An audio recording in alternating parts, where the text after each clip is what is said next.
प्यारे बच्चों, I hope आप एकदम मस्त होंगे। आज की क्लास जो हमारी प्यारे बच्चों रहेगी वो भारतीय राष्ट्रीय आंदोलन की क्लास रहेगी। आप जानते हो फ्रीडम फाइटर से क्वेश्चन यहाँ पर आपको देखने को मिलेंगे। देखिए बात है 1599 की। 1599 ईस्वी में जॉन मिल्टन हॉल नामक पहला अंग्रेज जो है भारत आया था, ठीक है। और 31 दिसंबर 1600 ईस्वी में इंग्लैंड की तत्कालीन महारानी एलिजाबेथ द्वारा जो है प्रथम ब्रिटिश कंपनी को भारत को से 15 वर्षों तक व्यापार हेतु अधिकार पत्र जो है प्रदान किया था।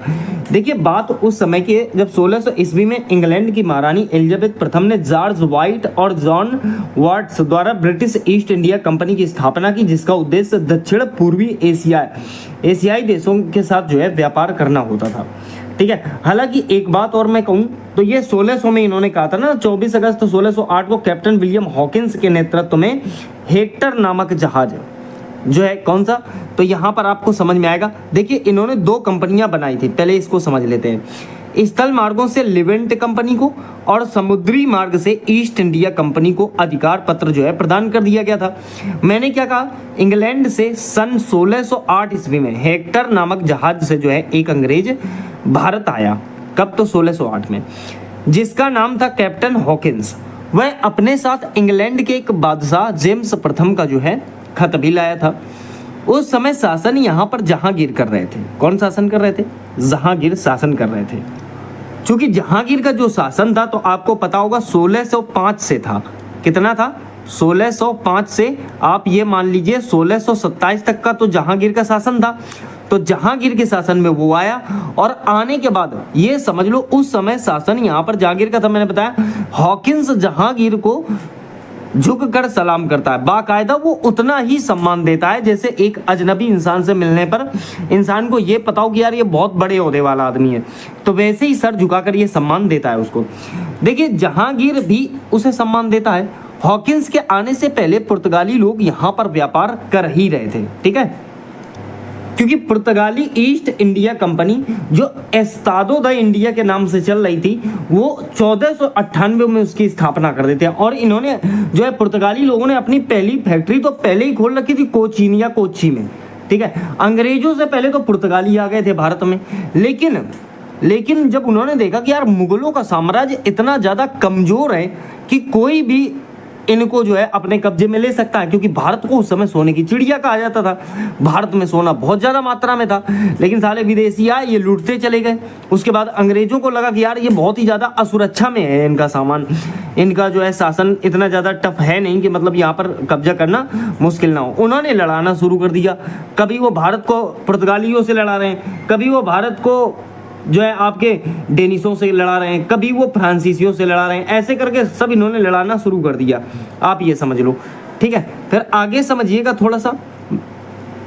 देखिए हॉकिंस ने अपने प्रति जहांगीर की उदारता का पूरा फायदा उठाया और हॉकिंस ने जहांगीर को पुर्तगालियों के खिलाफ काफ़ी भड़काना शुरू कर दिया। मैंने आपको बताया इन्होंने लड़ाई करवानी शुरू कर दी और जहांगीर से बहुत सारे अधिकार प्राप्त कर लिए इन्होंने। अब देखिए आगे 1616 ईस्वी की बात है, उसमें जो है जहांगीर के शासन में सर टॉमस रो भारत आया। देखो पहले कौन आया, तो कैप्टन हॉकिंस आया, फिर कौन आया, तो सर टॉमस रो आया। समय कितना था, तो 1616, क्योंकि 1605 से 1627 तक इनका शासन रहा। अब उस समय तक ये अपनी जो है अंग्रेज लोगों ने जो है क्या किया कि इन्होंने अंग्रेजों द्वारा पहली व्यापारिक कोठी जो है 1611 ईस्वी में मसूलीपट्टनम में खोल दी गई। ये परमिशन ले ली इन्होंने जहांगीर से। और उसके बाद इन्होंने 1613 ईस्वी में एक दूसरी फैक्ट्री भी खोल दी। वो कहाँ खोल दी, तो सूरत में खोल दी भाई साहब। अब इन्होंने ऐसे करके यहाँ पर फैक्ट्रियाँ खोलनी शुरू कर दी। शासन किसका था, जहांगीर का। मैंने क्या कहा था कि बहुत ही कमजोर शासन था। आगे थोड़ा समझिए। देखिए अंग्रेजों ने 1634 ईस्वी में शाहजहां को पुर्तगालियों के खिलाफ भिड़ाते हैं, ठीक है।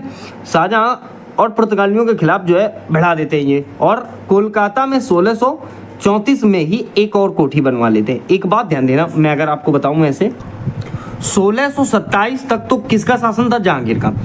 अब 1628 से, कब से, तो भाई साहब 1628 से 1658 तक किसका शासन रहा, शाहजहां का शासन रहा। किसका शासन रहा, शाहजहां का शासन। अब चूंकि ये दीवाने मस्ताने परवाने आदमी थे शाहजहां भाई साहब, ताजमहल जैसी वास्तुकला का ये निर्माण करते हैं। हालांकि इनके शासन को मुगल वास्तुकला के स्वर्ण युग के रूप में जाना जाता है, ठीक है। और ये मुगल साम्राज्य के 5वें महान सम्राट थे, ऐसा माना जाता है, ठीक है। तो इनका शासन रहा। एक बार की मैं आपको छोटी सी बात बताता हूँ, अभी तक अंग्रेजों का कब्जा तो हुआ नहीं है यहाँ पर।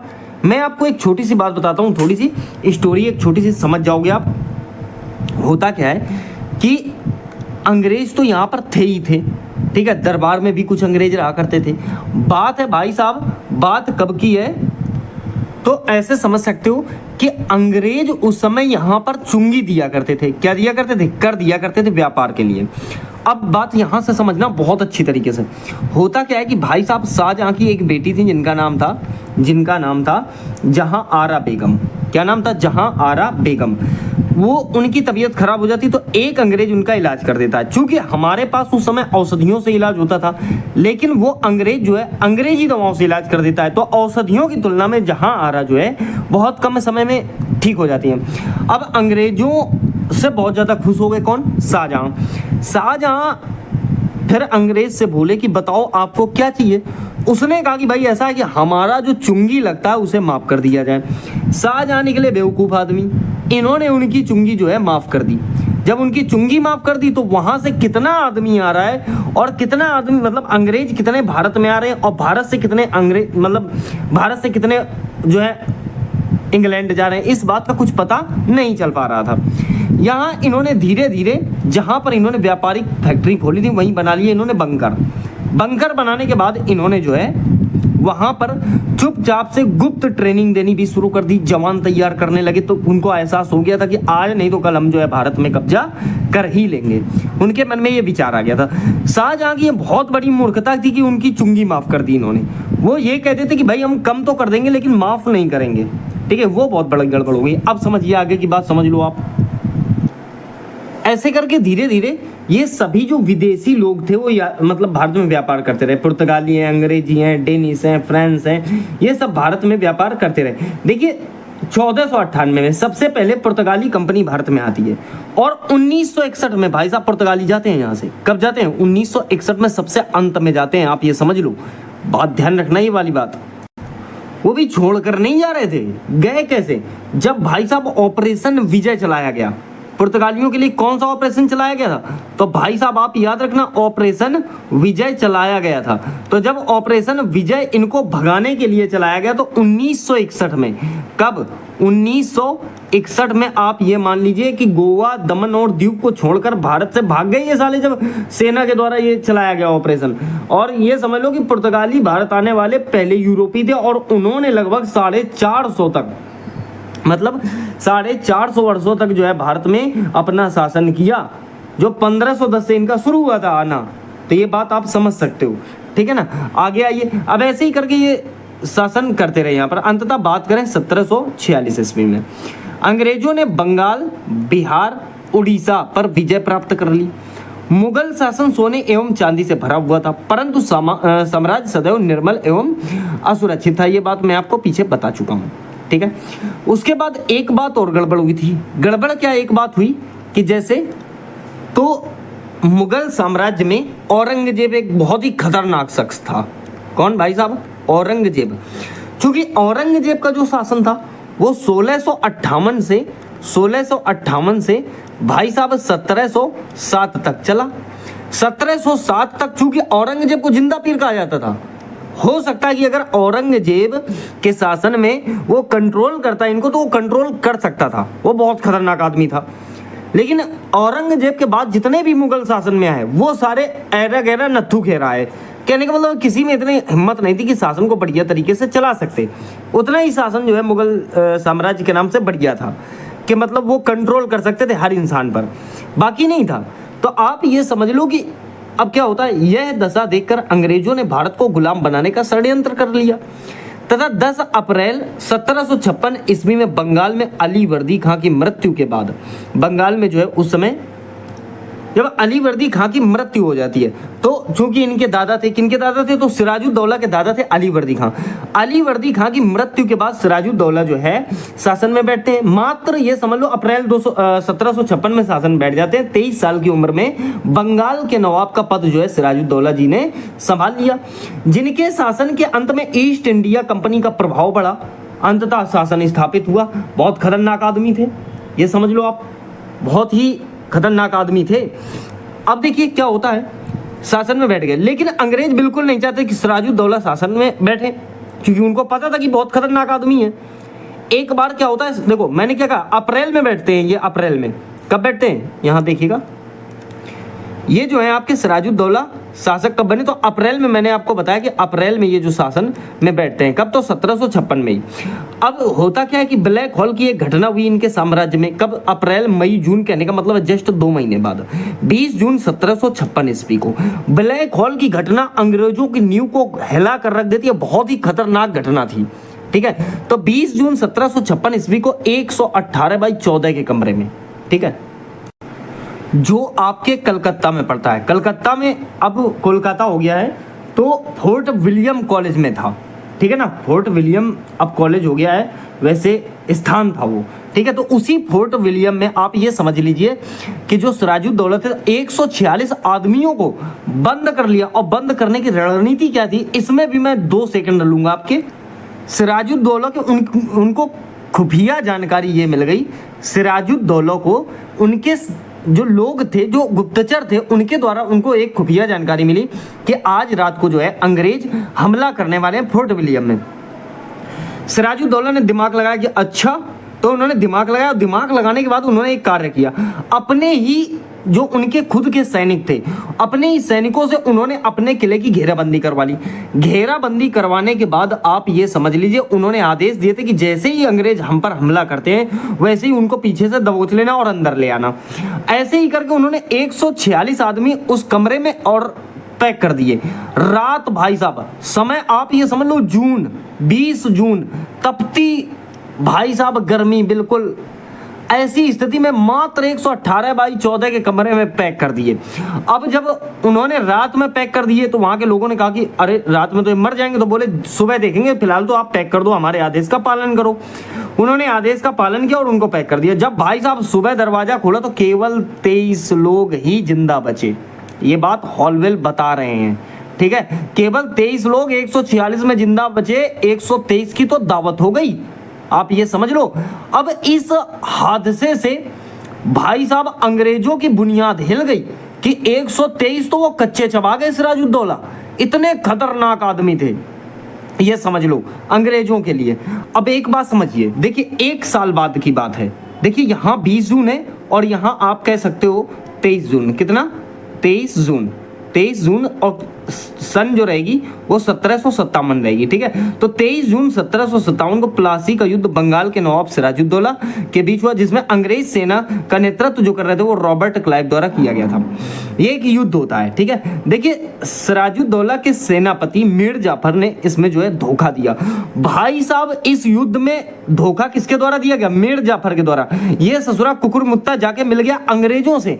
उस युद्ध में अगर ये मीर जाफर अंग्रेजों का समर्थन ना करता, बल्कि अपने भारतीय नवाब सिराजुद्दौला का समर्थन करता, तो इस युद्ध में जैसे ब्लैक होल की घटना हुई थी, इस युद्ध में भी ये समझ लो कि नवाब सिराजुद्दौला अंग्रेजों को कच्चा चबा जाते। लेकिन इस मीर जाफर के छल की वजह से वो युद्ध बेचारे जो है हार गए, ऐसा माना जाता है। बहुत ही दुखद घटना है, ठीक है। आगे देखिए, बात करें 22 अक्टूबर 1764 ईस्वी में फिर एक युद्ध होता है, बक्सर का युद्ध, सही है। बक्सर के युद्ध में मुगल नवाबों मीर कासिम, सुजाउद्दौला, शाह आलम द्वितीय की संयुक्त सेना तथा अंग्रेजों का नेतृत्व करने वाले मेजर हेक्टर मुनरो के साथ हुआ था। अब एक बात यहां पर समझिएगा, ये जो सुजाउद्दौला थे, मैंने क्या कहा, ये जो सिराजुद्दौला थे प्यारे बच्चों, इनका संबंध बंगाल से था, और सुजाउद्दौला जो थे इनका संबंध डायरेक्टली अवध से था, ठीक है। तो ये जो युद्ध हुआ था, ये त्रिगुटी युद्ध हुआ था। किसके किसके बीच, एक तो मीर कासिम हो गए, दूसरे सुजाउद्दौला हो गए, तीसरे शाह आलम द्वितीय हो गए, और इधर से जो थे वो हेक्टर मुनरो नेतृत्व कर रहे थे अंग्रेजों की तरफ से, ठीक है। इस युद्ध में भी जो है भारतीय परास्त हो जाते हैं और जो है हेक्टर मुंडो यहाँ पर विजय प्राप्त कर लेता है। कारण इसका कोई इतना बड़ा नहीं था, ब्रिटिश ईस्ट इंडिया कंपनी की विस्तारवादी नीतियां और भारतीय शासकों के बीच समन्वय और एकता की कमी, जिससे अंग्रेजों ने उन्हें आसानी से हरा दिया। कमी थी, सब एक दूसरे से डरते थे कहीं ये धोखा ना कर जाए, ये धोखा ना कर जाए, इस वजह से इसमें भी जो है भारतीय अपनी जीत हासिल नहीं कर पाए। ठीक है, आगे आइए देखिएगा। अब बात करें तो अंग्रेजों ने भारत की सत्ता नवाब मीर जाफर को दे दी। समझिएगा एक बात, समझिएगा। अच्छा, उसने तो धोखा दे ही रखा था ना, सिराजुद्दौला को तो धोखा दे ही रखा था। अंग्रेजों को लगा कि अब ये हमारे अधीन काम करेगा मीर जाफर, और वो उनके अधीन काम करने भी लगता है। ठीक है, मीर जाफर को उन्होंने सत्ता दे दी।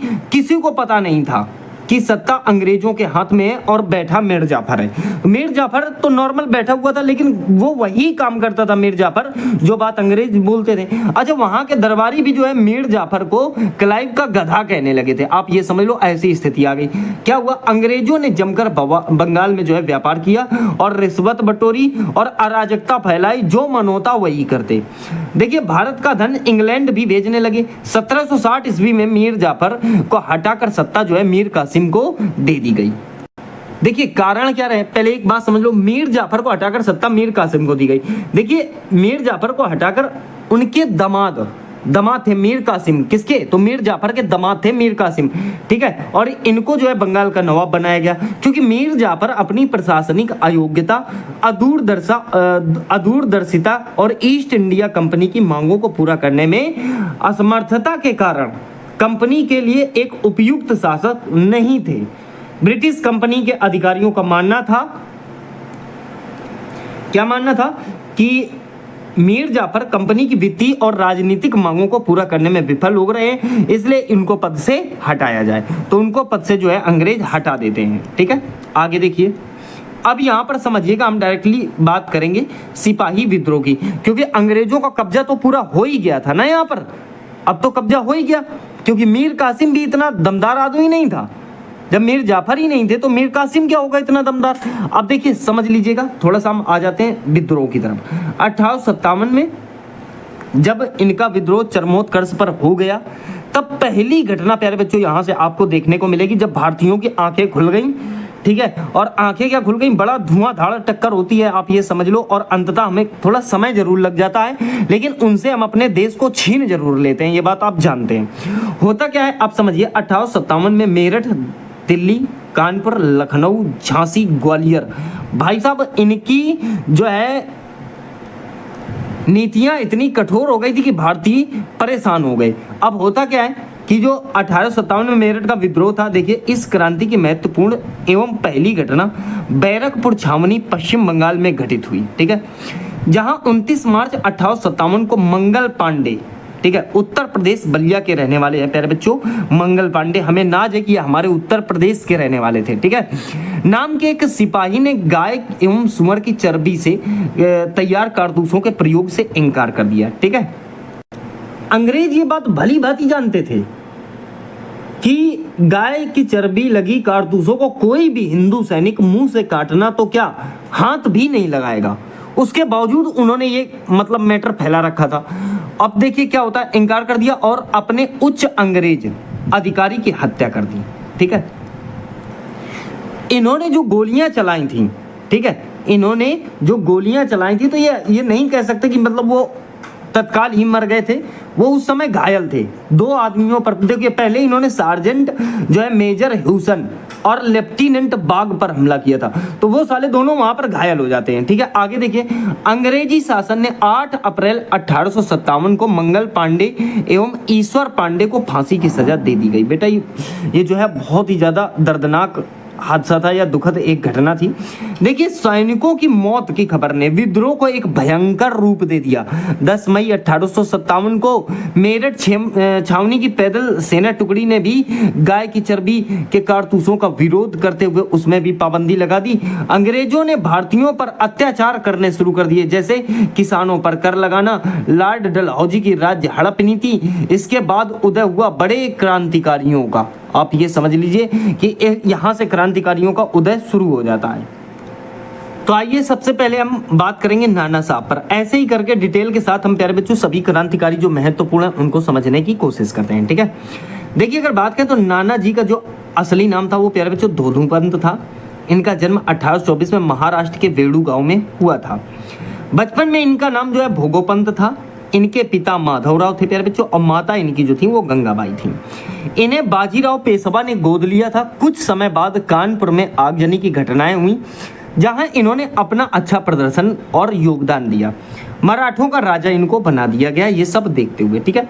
फिर इन्होंने अत्याचार का सिलसिला जारी रखा अंग्रेजों के खिलाफ। इन्होंने 1856 ईस्वी में हिंदू पुनर्विवाह अधिनियम एवं सेना भर्ती अधिनियम लागू किया। इनकी मृत्यु का वर्णन जो है आपको देखने को कहीं नहीं मिलेगा, ठीक है। चलिए अगले बात करें तो प्यारे बच्चों ये हमारी देश की बहुत ही ज़्यादा शान वाली स्त्री जिनका नाम है रानी लक्ष्मीबाई, ठीक है। देखिए मराठा शासित झांसी की रानी ये प्रथम भारतीय स्वतंत्रता संग्राम की वीरांगना थी, ठीक है। इनका जन्म जो है 19 नवंबर 1835 को वाराणसी के भदोही नामक नगर में हुआ था। इन्होंने एक स्वयं सेवक का गठन प्रारंभ किया जिसमें औरतों की भर्ती तथा प्रशिक्षण दिया जाने लगा, ठीक है। 17 जून 1858 में ग्वालियर के पास कोटा की सराय में लड़ते लड़ते प्यारे बच्चों ये वीर गति को प्राप्त होती हैं, ठीक है। इनके पति का नाम गंगाधर राव था। मात्र 23 वर्ष में ब्रिटिश की सेना में संग्राम किया और रण क्षेत्र पर वीर गति को प्राप्त हुई। जीते जी इन्होंने अंग्रेजों को झांसी पर कब्जा नहीं करने दिया। इन्होंने साफ कह दिया था कि जब मैं मर जाऊंगी तभी आप यहाँ पर कब्जा कर सकते हो, अन्यथा यहाँ पर कब्जा नहीं कर पाओगे मेरे जीते जी। आगे देखिए, आगे बात करते हैं प्यारे बच्चों अगले क्रांतिकारी हमारे तात्या टोपे। देखिए तात्या टोपे इनका जन्म 1814 में नासिक में हुआ था प्यारे बच्चों। कहाँ हुआ था? नासिक में। उनके पिता का नाम पांडुरंग पंत था तथा तात्या के बचपन का नाम प्यारे बच्चों रघुनाथ पंत था, ठीक है। इनके पिताजी बाजीराव के दरबार में कार्यरत थे। इनके समय लॉर्ड डलहौजी जो है गवर्नर हुआ करते थे, ठीक है। विक्टोरिया को समझ लेते हैं थोड़ा प्यारे बच्चों। देखिए विक्टोरिया जो महारानी थी लगभग 145 साल पहले 1 जनवरी 1877 को महारानी विक्टोरिया को भारत की महारानी का ताज पहनाया गया था। इस दिन रानी ने लंदन से चलकर जो है दिल्ली में दरबार लगाया था, ठीक है। कुछ समय उपरांत वासुदेव जोशी ने भारतीयों के लिए अंग्रेजों की तरह जो है समान अधिकार मांगने का कार्य किया था, ठीक है। आइए देखिए बात करें तो भारतीय राष्ट्रीय कांग्रेस की स्थापना, इसको समझ लेते हैं। भारतीय राष्ट्रीय कांग्रेस की स्थापना अगर बात करें तो भारतीय राष्ट्रीय कांग्रेस की स्थापना 28 दिसंबर 1885 में की गई थी, ठीक है। देखिए भारतीय राष्ट्रीय कांग्रेस को पहले इंडियन नेशनल संघ के नाम से जानते थे, बाद में इसका नाम बदलकर इंडियन भारतीय राष्ट्रीय कांग्रेस अर्थात नाम बदलकर इतना बोल देना भारतीय राष्ट्रीय कांग्रेस कर दिया गया, ठीक है। इंडियन नेशनल संघ को इंडियन नेशनल कांग्रेस शब्द जो है किसने दिया था? दादा भाई नौरोजी की सलाह पर दिया गया था। देखिए पहला अधिवेशन पुणे में होना था पर मुंबई में हुआ था, ठीक है।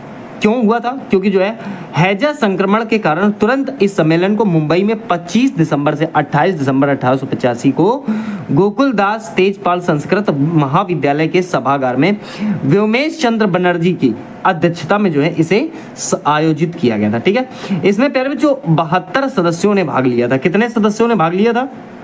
72। अब देखिए भारतीय राष्ट्रीय कांग्रेस की पहली महिला अध्यक्ष एनी बेसेंट थी। इसमें 3 स्त्रियां थी। कितनी? जो अध्यक्ष रह चुकी कौन कौन? तो एक तो एनी बेसेंट, दूसरी सरोजनी नायडू और तीसरी नलिनी सेनगुप्ता, सही है। भारतीय राष्ट्रीय कांग्रेस के पहले मुस्लिम अध्यक्ष प्यारे बच्चों बदरुद्दीन तैयब जी थे, ठीक है।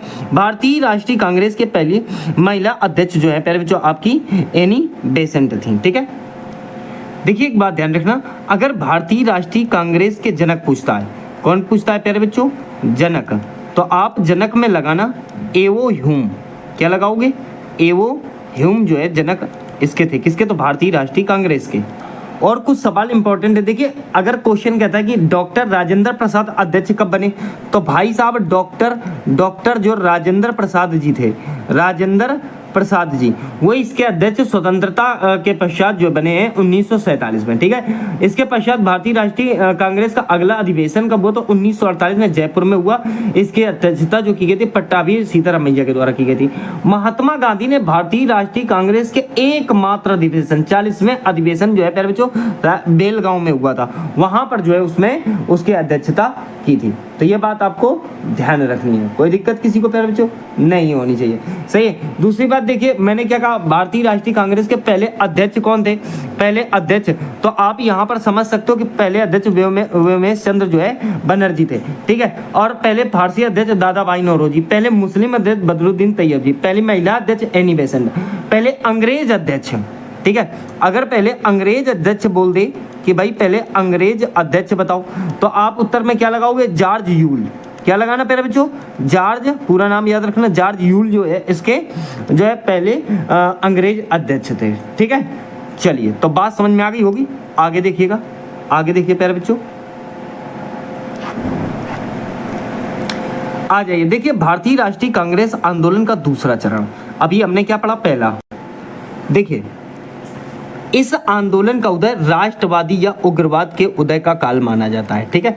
उग्रवादी नेताओं में बाल गंगाधर तिलक को योगदान माना जाता था। इसमें लाला लाजपत राय, बिपिन चंद्रपाल, ठीक है। तो आप ये कह सकते हो कि लाल बाल पाल, ठीक है। तो ये उग्रवादी नेताओं में थे, कौन, लाल बाल पाल। वहीं अगर बात करें तो देखिए, बाल गंगाधर तिलक ने 1894 ईस्वी में गणपति महोत्सव एवं 1885 ईस्वी में शिवाजी महोत्सव को जो है उसी समय अंग्रेजों के शासन में ही प्रारंभ करवा दिया था।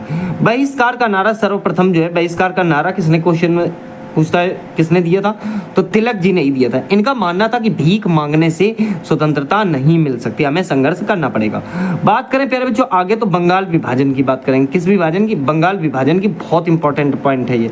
देखिए, बंगाल विभाजन की अगर मैं बात करूं तो बंगाल विभाजन राष्ट्रीय चेतना को नष्ट करने के उद्देश्य से लॉर्ड कर्जन द्वारा 20 जुलाई 1905 ईस्वी को बंगाल विभाजन के निर्णय की घोषणा हुई। और बंगाल के गवर्नर जो है एंडरसन थे। कौन थे प्यारे बच्चों, बंगाल के गवर्नर कौन थे, एंडरसन। देखिए, घोषणा कब हुई, तो 20 जुलाई 1905 को, हालांकि ऐसा नहीं पूछेगा आपसे, ठीक है। फिर देखिए, 16 अक्टूबर 1905 को यह निर्णय प्रभावी हुआ। इसके विरोध में 7 अगस्त को इसका बहिष्कार प्रस्ताव जो है कांग्रेस द्वारा किया जाना था, ठीक है। 16 अक्टूबर 1905 को ही संपूर्ण बंगाल कांग्रेस द्वारा शोक दिवस आयोजित करने लगा, ठीक है। कहते हैं कि आज भी वो 16 अक्टूबर को शोक दिवस के रूप में मनाते हैं, ठीक है। देखिए, बात करेंगे आगे। देखिए, स्वदेशी आंदोलन का विचार सर्वप्रथम जो है कुमार मित्र के पत्र में संजीवन में जो है 1905 ईस्वी को प्रस्तुत किया गया था, ठीक है। किसमें, संजीवन में। आगे देखिए प्यारे बच्चों, स्वदेशी आंदोलन के दौरान वंदे मातरम, कौन सा, वंदे मातरम जो है प्यारे बच्चों, ये आपका वंदे मातरम भारत राष्ट्रीय आंदोलन का जो है गीत बना था, ठीक है।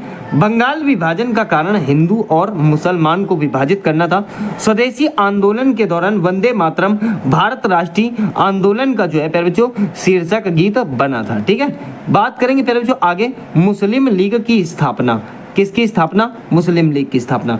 देखिए, बात है 1 अक्टूबर 1906 को आगा खान ने इसकी जो है मांग उठाई थी, ठीक है। ढाका के नवाब सलीम उल्लाह के नेतृत्व में 30 दिसंबर 1906 को ढाका में आयोजित एक बैठक में जो है मुस्लिम लीग की स्थापना हो गई थी। मुस्लिम लीग के प्रथम अध्यक्ष सर सुल्तान मोहम्मद शाह लिखा मिल जाएगा या फिर आगा खां तृतीय लिखा मिलेगा, ठीक है। आगा खां भी मिल सकता है, सर सुल्तान मोहम्मद शाह भी मिल सकता है, दोनों नाम एक ही हैं, ठीक है। मुख्यालय प्यारे बच्चों इसका क्या बनाया गया, तो लखनऊ को बनाया गया, सही है। इसका पहला अधिवेशन 1907 में कराची में हुआ था।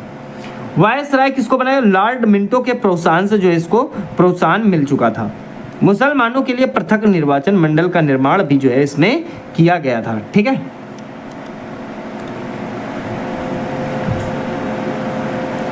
देखिए आगे, कांग्रेस का सूरत अधिवेशन 26 दिसंबर 1907 ईस्वी में सूरत में हुआ, जो बहुत महत्वपूर्ण था, बहुत ही ज्यादा इंपॉर्टेंट था प्यारे बच्चों। इसमें कांग्रेस जो है गरम दल एवं नरम दल 2 भागों में बट चुकी थी, ठीक है। इसी को सूरत विभाजन के नाम से भी जाना जाता है, ठीक है। देखिए, अगर बात करें तो यह 1907 ईस्वी में ताप्ती नदी के किनारे हुआ था। अध्यक्ष की बात करें प्यारे बच्चों, तो रास बिहारी घोष को इसके अध्यक्ष बनाए गए थे, ठीक है। गरम दल और नरम दल दोनों को समझ लेते हैं। देखिए गरम दल पीछे बताया था मैंने, लाला लाजपत राय, बाल गंगाधर तिलक और विपिन चंद्र पाल जी थे। वहीं नरम दल में गोपाल कृष्ण गोखले, फिरोज शाह मेहता जैसे जो है नेता इसमें शामिल थे।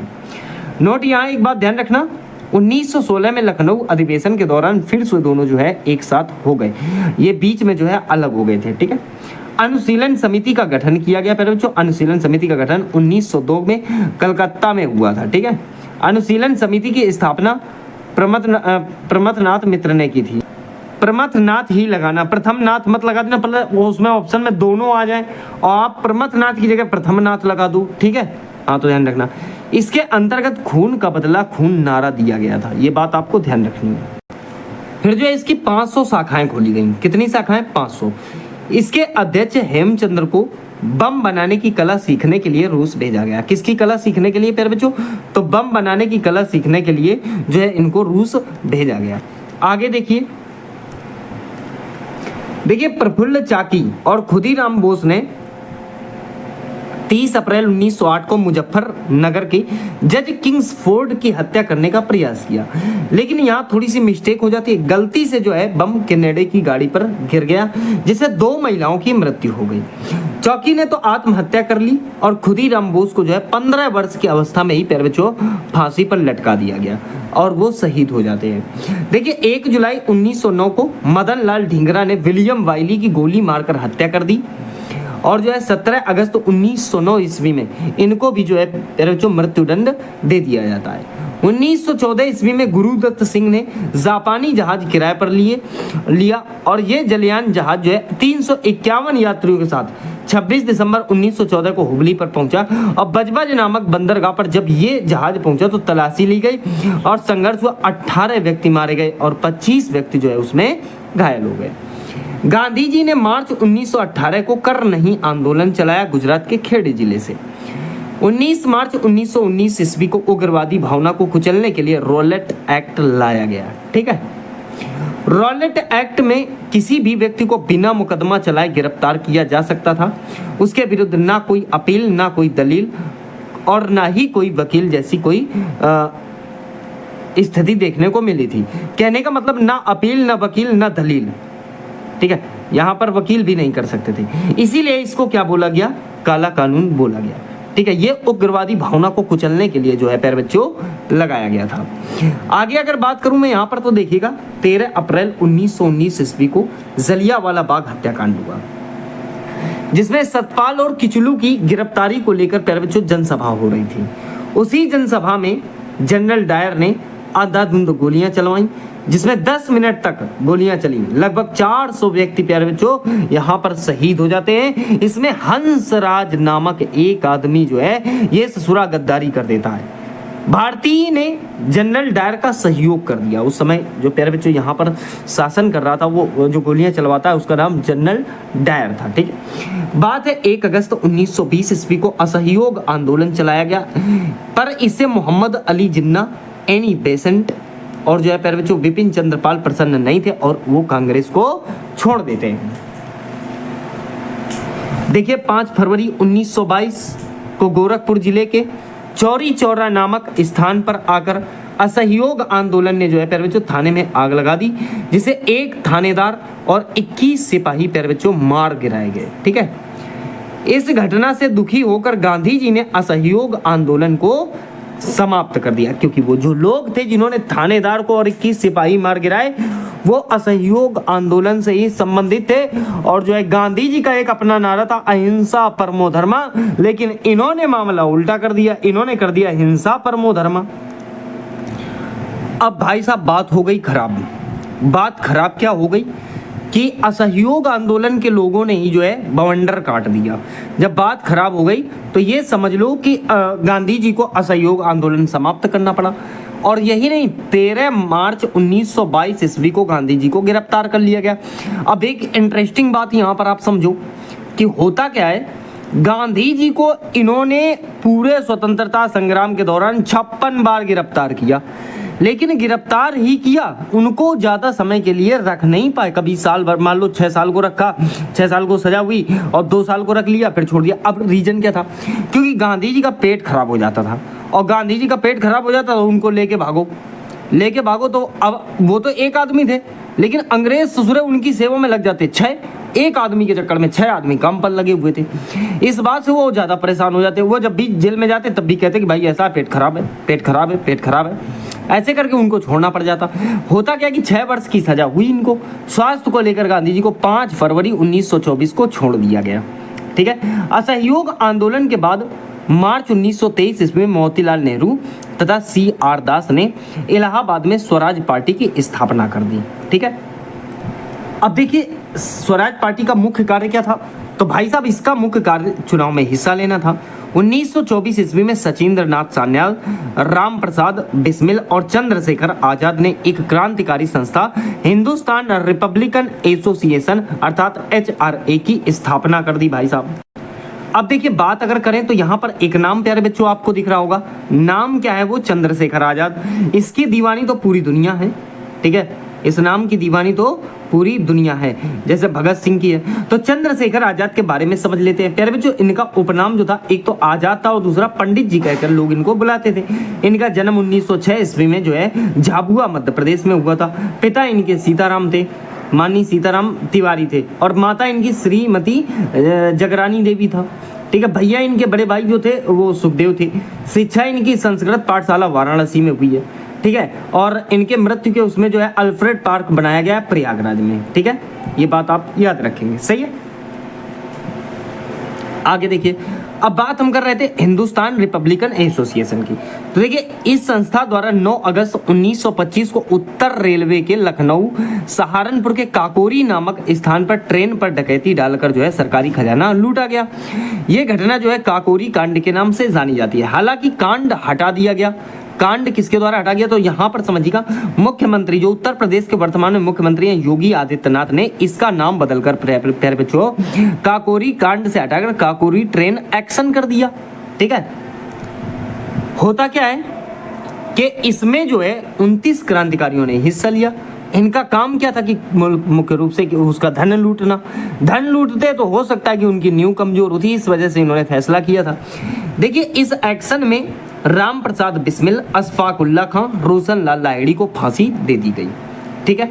और इस संस्था का अस्तित्व यहाँ से जो है पूर्ण रूप से खत्म हो जाता है। देखिए साइमन कमीशन आ गया भाई साहब। देखिए साइमन कमीशन के विरोध में लाला लाजपत राय पर लाठियां चलाई गईं। लाला लाजपत राय पर लाठियों से प्रहार करने वाले पुलिस अधीक्षक सैंडर्स की 30 अक्टूबर 1928 को भगत सिंह और चंद्रशेखर ने हत्या कर दी।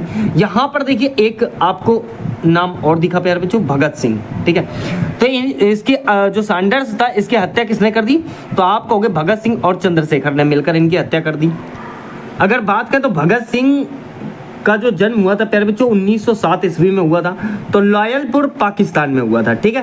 प्यारे बच्चों इनको फांसी दी गई थी 23 मार्च 1931 को। उपनाम इनका शहीद ए आजम है। पिता इनके सरदार किशन सिंह सिंधु थे, माता विद्यावती कौर थी। जाति इनकी जाट थी, हिंदू थे। विचारधारा साम्राज्यवाद और राष्ट्रवाद थी। ठीक है। 19 वर्ष में ही जो है ये करतार सिंह सराभा को अपना गुरु मानने लगे। नारा इन्होंने दिया था इंकलाब जिंदाबाद और जो है साम्राज्यवाद का नाश हो। ठीक है। तो ये बात आपको याद रखनी है। इनके उसमें जो है फिल्में भी बनी हुई हैं, बहुत सारी आपको देखने को मिलेंगी। और इन्हीं की याद में 23 मार्च को शहीद दिवस मनाया जाता है। ठीक है। शहीद ए आजम भगत सिंह की याद में। ठीक है। तो ये बात आपको याद रखनी है। सही है।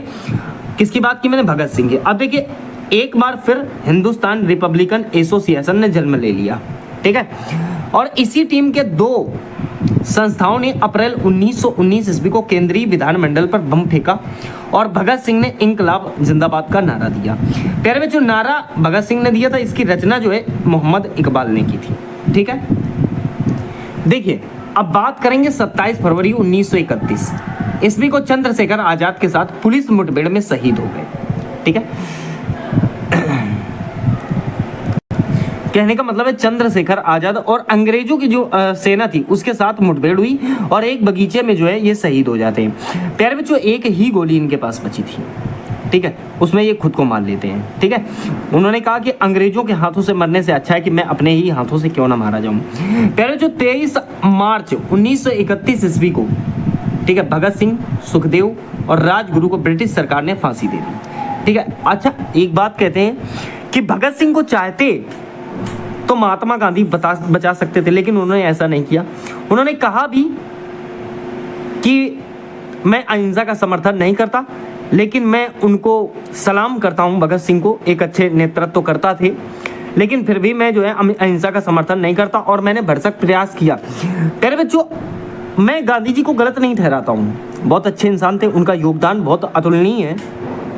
एक गलती थी उनकी, वो चाहते तो बचा सकते थे। कैसे बचा सकते थे?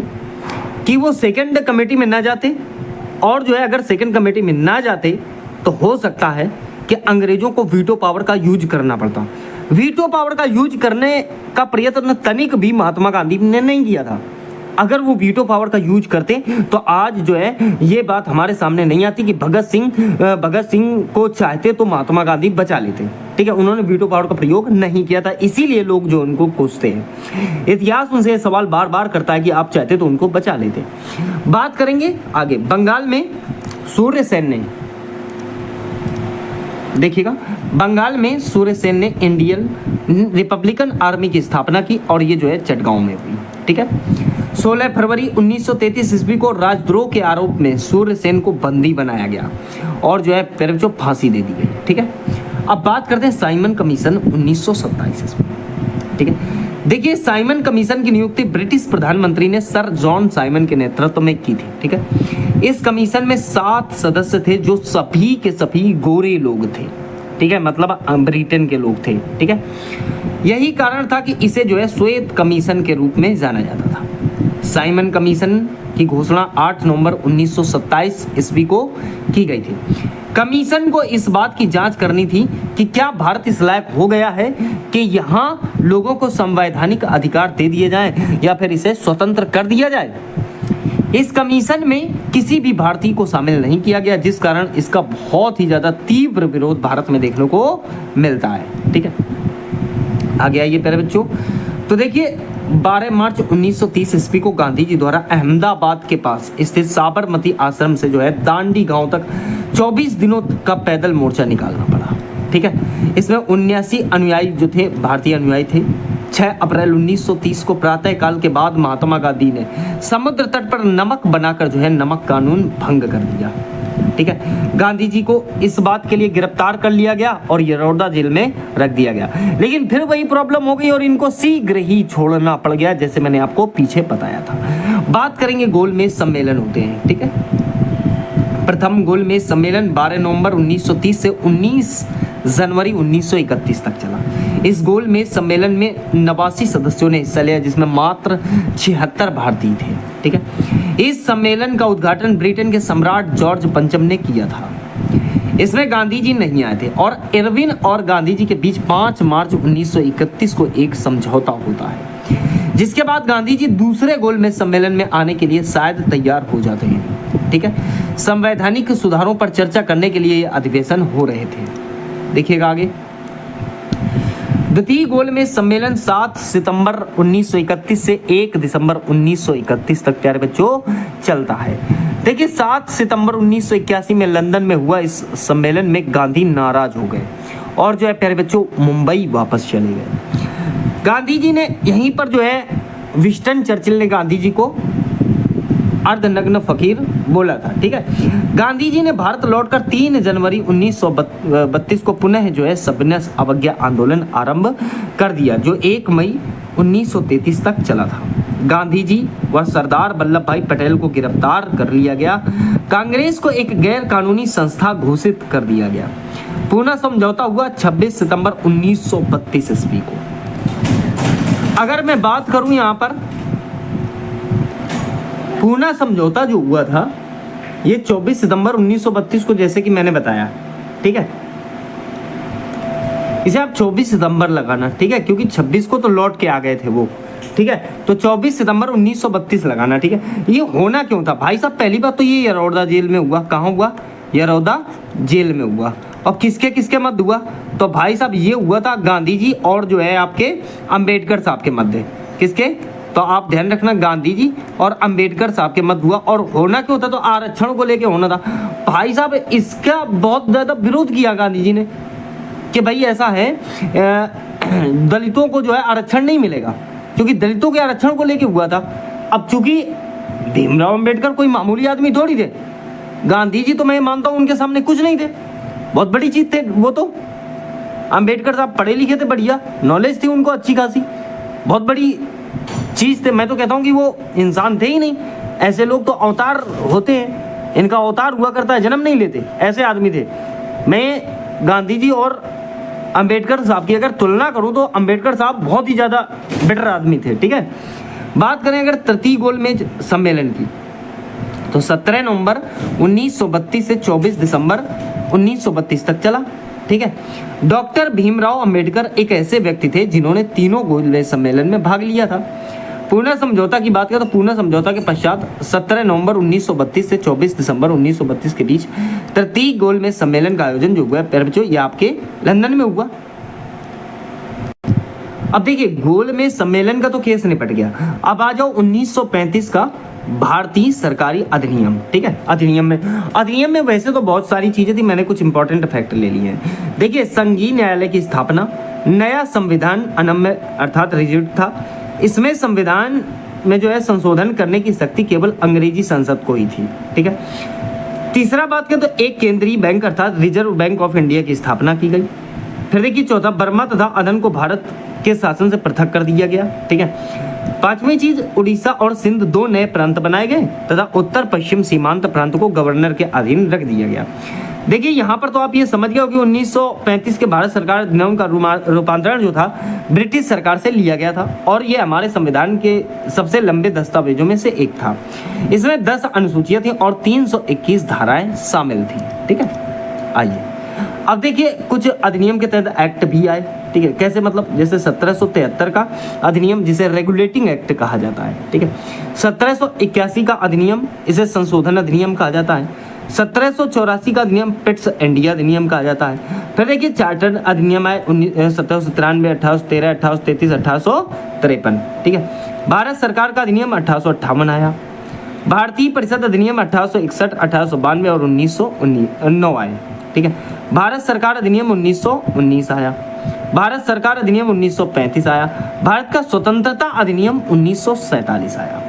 तो ये बात आप यहां पर समझ गए होंगे, इनके अंदर थोड़ी डिटेल भी है, ठीक है। चलिए देखिए भारतीय स्वाधीनता अधिनियम 1947। देखिए भारतीय स्वाधीनता अधिनियम 1947 के अनुसार ब्रिटिश शासन समाप्त होने के बाद सत्ता का उत्तरदायित्व तो भारतीय लोगों के हाथों में जो है सौंप दिया गया। इस घोषणा पर मुस्लिम लीग द्वारा आंदोलन किया गया और भारत के विभाजन की बात कही गई। 3 जून 1947 को वायसराय लॉर्ड माउंटबेटन ने विभाजन की योजना की पेशकश की, जिसे माउंटबेटन योजना कहा गया। इसमें स्पष्ट किया गया कि 1946 में गठित संविधान सभा द्वारा बनाया गया संविधान उन क्षेत्रों में लागू नहीं होगा जो इसे स्वीकार नहीं करेंगे। कोई जोर जबरदस्ती वाली बात नहीं है। इस योजना को कांग्रेस और मुस्लिम लीग ने स्वीकार कर लिया। इस पर भारतीय स्वतंत्रता अधिनियम 1947 जो है बनाकर उसे लागू कर दिया गया।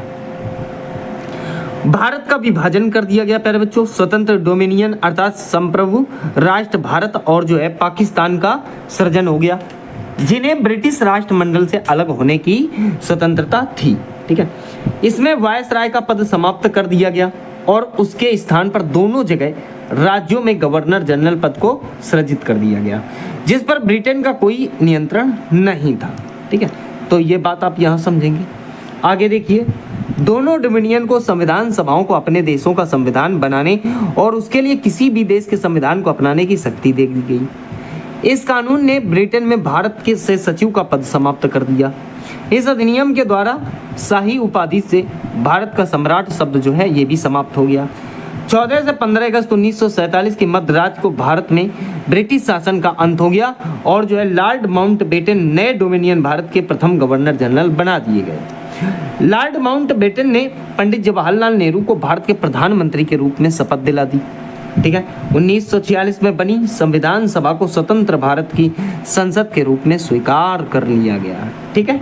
गांधी युग के बारे में अर्थात आधुनिक भारत के इतिहास के बारे में सबसे पहले हम यहाँ पर गांधी जी का जो है संपूर्ण डिटेल पढ़ते हैं जो एग्जाम की दृष्टि से बेहद इंपॉर्टेंट है। सही, देखिए बात करें तो महात्मा गांधी का जन्म जो है भारत में गुजरात के एक तटीय शहर पोरबंदर में 2 अक्टूबर 1869 को हुआ था। ठीक है, वहीं बात करें तो अंतरराष्ट्रीय अहिंसा दिवस 2 अक्टूबर को मनाया जाता है, अर्थात अहिंसा परमो धर्मः। ठीक है, फिर देखिए बात करेंगे पिता जो थे इनके प्यारे बच्चों वो करमचंद गांधी थे, माता का नाम पुतलीबाई था, पत्नी का नाम कस्तूरबा गांधी थी। इनकी शादी जो है मात्र 13 वर्ष की आयु में हो गई थी। कितने? तो 13 वर्ष की आयु में ही इनकी शादी हो गई थी। राजनीतिक गुरु गोपाल कृष्ण गोखले। ठीक है, गांधी जी के पुत्र जो थे 4 थे, हरिलाल, मणिलाल, रामदास और देवदास। गांधी जी के बचपन का नाम मोहनदास करमचंद गांधी था। उन्हें प्यार से घर में मोनिया भी कहा जाता था। इनकी एजुकेशन के बारे में अगर मैं बताऊं आपको, इनकी एजुकेशन के बारे में अगर बताऊं तो प्यारे बच्चों इन्होंने 1888 में, कब? 1888 में जो है कानून की डिग्री प्राप्त कर ली थी। ठीक है, और ये कहाँ गए थे प्राप्त करने के लिए? तो इंग्लैंड से इन्होंने कानून की डिग्री प्राप्त की थी और 1891 में जो है इन्हें बैरिस्टर की डिग्री प्राप्त हुई और इसी वर्ष ये जो है भारत आ गए थे। ठीक है, आगे देखिए गांधी जो है 24 साल की उम्र में 1893 में जो है दक्षिण अफ्रीका गए थे।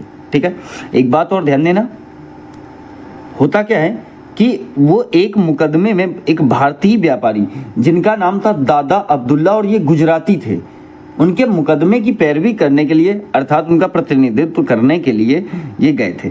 ठीक है, अब देखिए उन्होंने वहाँ 21 साल बिताए। वहाँ पर कितने साल बिताए? 21।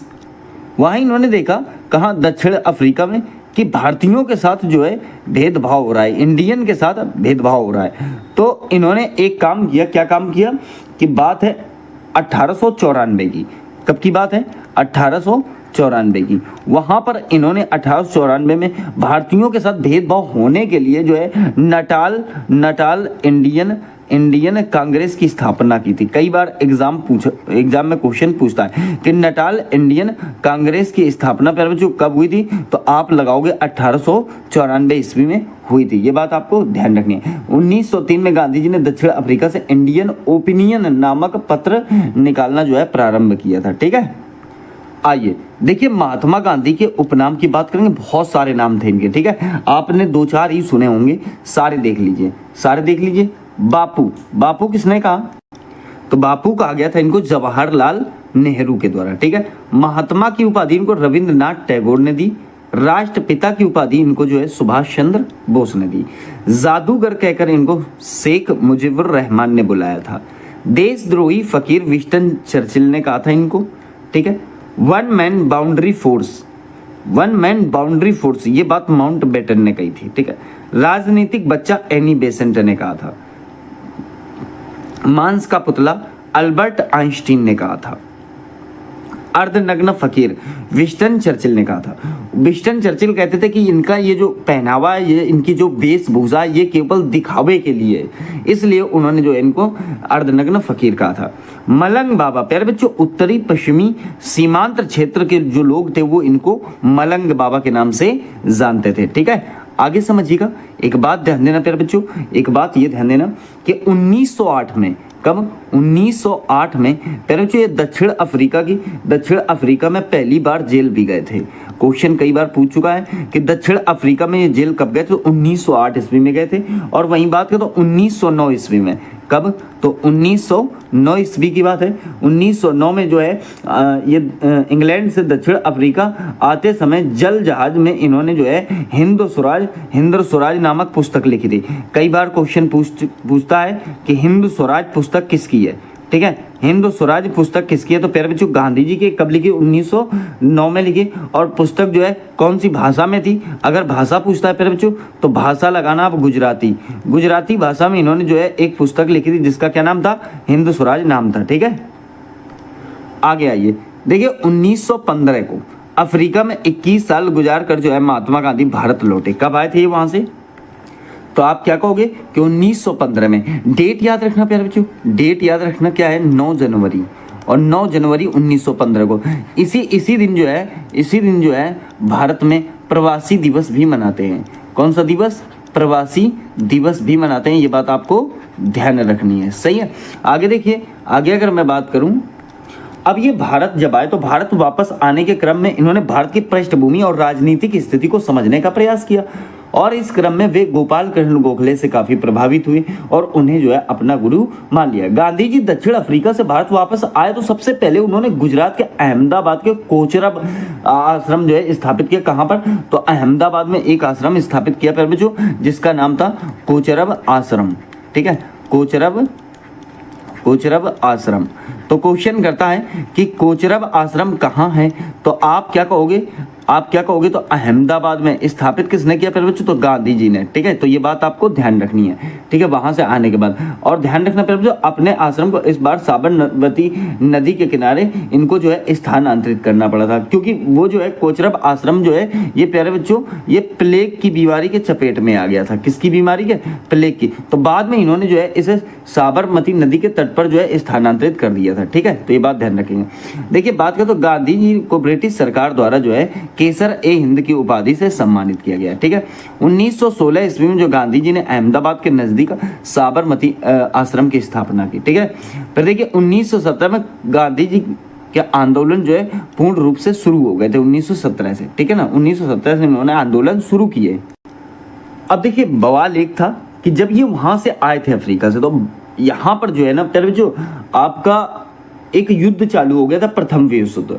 प्रथम विश्व युद्ध जब चालू हो गया तो अंग्रेजों को ये लगा कि गांधी जी की बात जो है भारतीय मानेंगे और गांधी जी से उन्होंने कहा कि भाई ऐसा है कि भारतीयों को युद्ध के लिए भेजें। फिर वो जो है भारतीयों को युद्ध के लिए भेजने के लिए तैयार हो जाते हैं गांधी जी। उनको लगा था कि अगर ऐसा करेंगे तो अंग्रेज भी भारतीयों की स्थिति और मांगों के ऊपर जो है नरम व्यवहार करेंगे। ठीक है ना, इसको देखते हुए भारतीयों ने उस समय गांधी जी को एक उपाधि दे दी। क्या उपाधि दे दी प्यारे बच्चों? भर्ती कराने वाला सार्जेंट। क्या कहा उन्होंने? भारतीयों ने क्या कहा था प्यारे बच्चों? कि भर्ती करने वाला सार्जेंट कहकर जो है बुलाया था, सार्जेंट। हालांकि इससे उनकी छवि को कुछ ज्यादा नुकसान नहीं पहुंचा था, परिणाम तो इनको मिल ही गया था कि भर्ती कराने वाले सार्जेंट है। ठीक है, अंग्रेजों ने गांधी जी को इसके बदले में जो है 1915 में, मैंने बताया था ना, ये 1915 में केसर ए हिंद की उपाधि दे दी थी। इसीलिए दी थी क्योंकि उन्होंने जो है ना लोगों को यहाँ पर इस बात के लिए प्रेरित कर दिया था कि आप जाओ और जो है प्रथम विश्व युद्ध में थोड़ा समर्थन करो। ये था मामला, सही। देखिए दूसरी बात करें तो सबसे पहला आंदोलन बिहार के चंपारण जिले में हुआ नील की खेती का विरोध करने के लिए। ठीक है, नील की खेती के विरोध के लिए। प्यारे जो एक स्थानीय नेता थे जिनका नाम था राम कुमार शुक्ल। तो राम कुमार शुक्ल जो थे प्यारे बच्चों,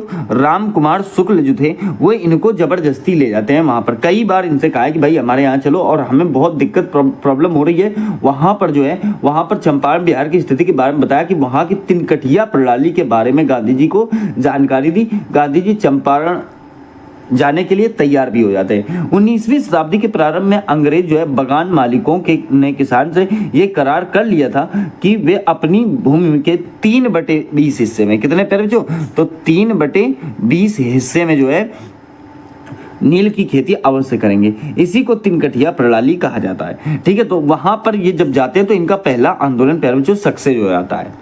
और जब ये आंदोलन इनका सक्सेस हो जाता है तभी जो है रविन्द्रनाथ टैगोर द्वारा इनको जो है महात्मा की उपाधि दी जाती है। महात्मा कहकर बुलाते हैं, कौन? रविन्द्रनाथ टैगोर। तो ये बात आपको ध्यान रखनी है। ठीक है, दूसरा आंदोलन गुजरात के खेड़ा जिले में होता है। ये था कर नहीं आंदोलन। ठीक है, दूसरा आंदोलन गुजरात के खेड़े में होता है। ठीक है, देखिए इसमें क्या होता है कि गांधी जी ने किसानों को लगान न देने के लिए कहा। इस मामले की जांच के बाद ये निष्कर्ष निकाला कि लगान माफ कर देना चाहिए। गांधी जी के दक्षिण अफ्रीका में किए गए उनके कार्य को लेकर वे भारत में भी काफी चर्चित थे और इन आंदोलनों में भी सफलता पाते हुए वे भारत में बड़े नेता के रूप में देखे जाने लगे। आप ये समझ लो। तीसरा आंदोलन प्यारे बच्चों इनका रहा आंदोलन जो था अहमदाबाद में मजदूरों के साथ भूख हड़ताल का आंदोलन। ये जो था ये कपड़ा मिल के मजदूरों के साथ जो अत्याचार होता उसके बाद था। यहाँ का विवाद प्लेग एक बोनस को लेकर था। जब प्लेग की समाप्ति हुई तो मिल मालिक बोनस को समाप्त करना चाहते थे। मजदूरों ने इसका विरोध किया तथा गांधी जी ने मजदूरों को हड़ताल पर जाने के लिए कहा। ठीक है। और ये घोषणा की कि उन्हें 35% बोनस मिलना चाहिए क्योंकि प्रथम विश्व युद्ध के कारण महंगाई काफी बढ़ चुकी थी। गांधी जी अनशन पर बैठ गए, तब मिल मालिकों ने यह मामला न्यायाधिकरण को सौंपने का फैसला किया। न्यायाधिकरण ने 35% बोनस देने का फैसला सुनाया और गांधी जी का ये सत्याग्रह जो है फिर जो पूर्ण रूप से ये भी सफल रहा, ठीक है। तो ये 1918 में हुए थे दोनों, ठीक है, एक तो दूसरा वाला और एक तीसरा वाला, ठीक है। चलिए आगे देखिए बात करेंगे 1919 की। 19 मार्च 1919 को ब्रिटिश सरकार ने रोलेट एक्ट जो है लागू कर दिया। ये एक्ट भारत के लिए खतरनाक था। उस समय इस एक्ट में भारतीयों के लिए कोई अच्छी बात नहीं थी, जैसा गांधी जी और भारत के लोग सोच रहे थे, क्योंकि जैसे हमने ऊपर चर्चा की थी कि गांधी जी भारतीयों को विश्व युद्ध में अंग्रेजों की मदद के लिए अंग्रेजी सेना में भर्ती होने का प्रोत्साहन दे रहे थे, ताकि विश्व युद्ध में जो है भारत के लिए अच्छे कदम उठाएंगे। और ऐसा कुछ हुआ नहीं। जब ऐसा कुछ नहीं हुआ और बवाल एक क्या था, बिना अपील, बिना वकील, बिना दलील का कानून था भाई साहब, बहुत ही खतरनाक कानून था, मैंने आपको बताया। अब बवाल ये हुआ कि इसका विरोध करने के लिए 13 अप्रैल 1919 को अमृतसर के जलियांवाला बाग में एक जनसभा का आयोजन हुआ, ठीक है। अब ये समझिए कि ये एक्चुअली आयोजन हुआ क्या था, क्या क्यों हुआ था, मतलब ये समझेंगे थोड़ा सा। तो एक बात तो मैंने बताया कि आपको रोलेट एक्ट लागू कर दिया। दूसरा, जो पंजाब के दो लोकप्रिय नेता थे, एक का नाम प्यारे बच्चों सत्यपाल था। क्या नाम था एक का? सत्यपाल। और दूसरे का प्यारे बच्चों नाम था किचलू, सैफुद्दीन किचलू। तो सत्यपाल और किचलू को गिरफ्तार कर लिया था अंग्रेजों ने।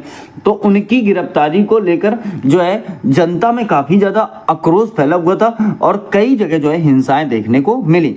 तो पहला क्या, एक तो रोलेट एक्ट और दूसरा वो दो जो पंजाबी लोकप्रिय नेता थे उनकी गिरफ्तारी को लेकर यहाँ पर मीटिंग चल रही थी। यहां पर जो है एक आदमी जो भारतीय, कहते नहीं कि अपने ही गिराते हैं नसेमन पे बिजलियां, तो एक आदमी जिसका नाम था प्यारे बच्चों हंसराज नाम था। ये आदमी थोड़ा सा गद्दारी कर जाता है और इस बात की खबर ये किसको दे देता है, ये देता है रोगिनोल्ड डायर को, ठीक है। किसको दे देता है? रोगिनोल्ड डायर को। तो इस जनसभा में जनरल डायर ने गोलियां चलवा दी, जिसमें सरकारी रिपोर्ट के अनुसार 379 और कांग्रेस समिति के अनुसार जो है लगभग 1000 व्यक्तियों को भाई साहब वहीं पर भूंज दिया, कतई बिल्कुल भूंज दिया। यहाँ पर आप इमेज में देख पा रहे होंगे, कहते हैं कि वहां भागने के लिए एक ही गेट था और बहुत बड़ी जो है कहते हैं कि चारों तरफ वो थी, क्या बोलते हैं उसे, बाउंड्री खड़ी हुई थी। वहां एक कुआं था, वो कुआं कहते हैं कि पूरा लाशों से पट गया था, ठीक है। इस समय अगर वायसराय की बात करें प्यारे बच्चों तो लॉर्ड चेम्सफोर्ड थे। ये जो जलियांवाला कांड था ये भारतीयों को उस समय झकझोर कर रख देता है, ठीक है। देखिए बात करें तो इस घटना के बाद रविंद्रनाथ टैगोर ने जो है अपनी एक उपाधि वापस कर दी थी, सर की उपाधि वापस कर दी थी, ठीक है। किसकी उपाधि? अंग्रेजों के द्वारा दी गई थी, तो उन्होंने जो है सर की उपाधि जो है वापस कर दी थी। अब एक छोटी सी आगे की बात समझ लो, बात है 1940 की। कब की बात है? 1940 की। 1940 में भाई साहब आपके जो ऊधम सिंह थे, क्या नाम था उनका? ऊधम सिंह क्या करते हैं, इसी का बदला लेने के लिए ये कहाँ जाते हैं? लंदन जाते हैं। कहाँ जाते हैं? लंदन, ठीक है। तो ये जब लंदन जाते हैं तो एक आदमी थे जिनका नाम था, वहां के जो मतलब पंजाब प्रांत का जो लेफ्टिनेंट गवर्नर था उसका नाम था माइकल ओ डायर। तो 1940 में ऊधम सिंह लंदन जाकर उसको घर में घुस के उसे जो है मार देते हैं, ठीक है। तो ये बात आपको ध्यान रखनी है। अब देखिए होता क्या, ब्रिटिश सरकार ने जलियांवाला हत्याकांड की जांच हेतु एक कमेटी बनाई थी प्यारे बच्चों, एक कमेटी बनाई थी, उसका क्या नाम था?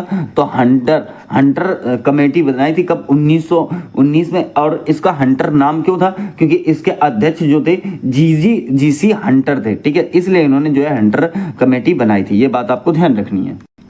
देखिए बात करेंगे आगे 1920। 1 अगस्त 1920 को महात्मा गांधी ने असहयोग आंदोलन शुरू किया। आंदोलनों को 2 दौर चल ही रहा था। इन्होंने एक आंदोलन प्यारे बच्चों और शुरू किया था। उस आंदोलन का क्या नाम था? जैसे ये तो असहयोग आंदोलन है, एक आंदोलन इन्होंने और शुरू किया था, उसका नाम था प्यारे बच्चों खिलाफत आंदोलन। क्या नाम था? खिलाफत आंदोलन नाम था। ठीक है, तो खिलाफत आंदोलन क्यों शुरू किया गया ये भी मैं आपको बता दूं। तो प्यारे बच्चों, जो समय तुर्की के खलीफा को सारे विश्व में मुस्लिमों का धार्मिक गुरु माना जाता था और उनके ऊपर अंग्रेजों द्वारा बुरा व्यवहार किया जा रहा था और अंग्रेजों ने उनके साथ जो है इस बुरे व्यवहार को लेकर भारत में मुस्लिमों ने अंग्रेजों के विरुद्ध खिलाफत आंदोलन को जो है शुरू किया। गांधी जी ने इस आंदोलन में सहयोग किया था क्योंकि वे मुस्लिमों को भी भारत के अंग्रेजों के विरुद्ध राष्ट्रीय आंदोलन में जोड़ना चाहते थे। प्रारंभ में इस आंदोलन का नेतृत्व जो है प्यारे बच्चों आपका अली बंधुओं द्वारा किया गया था, जिसमें दो आदमी थे, शौकत अली और मोहम्मद अली द्वारा किया गया था। ठीक है, परंतु बाद में इस खिलाफत आंदोलन का नेतृत्व जो है गांधी जी को सौंप दिया गया था। तो ये बात आप ध्यान रखेंगे। बात समझ में आ गई होगी। इस असहयोग आंदोलन की अगर मैं बात करूं प्यारे बच्चों, तो असहयोग देखिए इन सब घटनाओं को देखते हुए गांधी जी द्वारा ये चलाया गया, शुरुआत की गई। गांधी जी का भारत में प्रथम सबसे बड़ा आंदोलन था, ये बात ध्यान रखना। क्वेश्चन करता है कि गांधी जी का भारत में सबसे बड़ा आंदोलन कौन सा था, तो प्यारे बच्चों सबसे बड़ा आंदोलन जो है आपका असहयोग आंदोलन रहा था। ठीक है, और ये आंदोलन अहिंसक होना था, जिसमें भारतीयों को अपने किताबों का त्याग करना था, सरकारी शिक्षण संस्थानों, सरकारी सेवा, विदेशी सामान और चुनावों का जो है बहिष्कार करना था, अंततः करों का भुगतान करने से इनकार करना था। गांधी जी ने भी अपनी यहाँ पर केसर ए हिंद की उपाधि जो है वापस कर दी थी। ठीक है, ये बात भी आप ध्यान रखेंगे। देखिए आगे बात करते हैं। 5 फरवरी 1922 को गोरखपुर जिले के चौरी चौरा नामक स्थान पर आंदोलनकारियों ने जो है आंदोलन को क्रोध में आकर थाने में आग लगा दी। कारण क्या रहा वो समझ लो।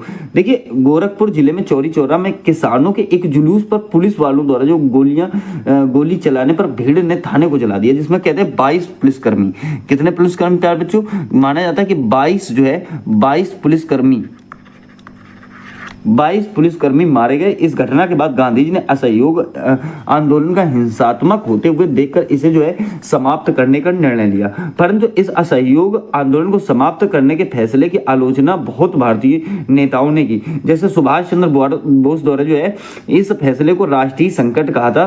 ठीक है, इसके साथ कई नेता जैसे चित्तरंजन दास थे, लाला लाजपत राय थे, मोतीलाल नेहरू आदि ने इस असहयोग आंदोलन को समाप्त करने के फैसले की आलोचना की। परंतु गांधी जी भी अपने इस फैसले पर डटे रहे थे और बाद में सब ने इस फैसले को स्वीकार भी कर लिया था। उनको डर था कि कहीं आज इतनी बड़ी घटना हो गई है, आगे जाकर कहीं इससे बड़ी घटना न हो जाए। अब आइए देखिए, मैंने क्या कहा जिससे इस गांधी जी ने ये आंदोलन जो स्थगित कर दिया। देखिए 1923 की बात करते हैं। 1923 की बात करेंगे प्यारे बच्चों। 1923 की तो बात है स्वराज पार्टी की। किसकी बात है? स्वराज पार्टी की बात है। ठीक है, तो स्वराज पार्टी समझेंगे थोड़ा सा यहाँ पर एक बात। स्वराज पार्टी देखिए चित्तरंजन दास और मोतीलाल नेहरू, ठीक है, दो आदमी थे, मोतीलाल नेहरू और चित्तरंजन दास। इन दोनों ने जो है प्यारे बच्चों इलाहाबाद, कहाँ? तो इलाहाबाद, ठीक है, अर्थात जिसे अब वर्तमान में क्या कहते हैं? प्रयागराज। इलाहाबाद में जो है प्यारे बच्चों मार्च 1923 में स्वराज पार्टी की स्थापना की थी। तो क्वेश्चन कई बार पूछता है कि स्वराज पार्टी की स्थापना किसने की थी? तो मोतीलाल नेहरू और चित्तरंजन दास ने की थी प्यारे बच्चों। ठीक है, आगे देखेंगे। देखिए 1924 में महात्मा गांधी सिर्फ एक बार कांग्रेस के अध्यक्ष चुने गए। बेलगांव अधिवेशन में जो है ये चुने जाते हैं। ठीक है, फिर देखिए 9 अगस्त 1925 को रेलगाड़ी से ले जाया जा रहा था सरकारी खजाना। वहां पर काकोरी स्टेशन पर राम प्रसाद बिस्मिल, अशफाक उल्ला खां ने राम प्रसाद बिस्मिल और अशफाक उल्ला खां ने लूट लिया, जिसे काकोरी कांड कहा जाता है। प्यारे बच्चों इसका नाम बदल दिया गया है।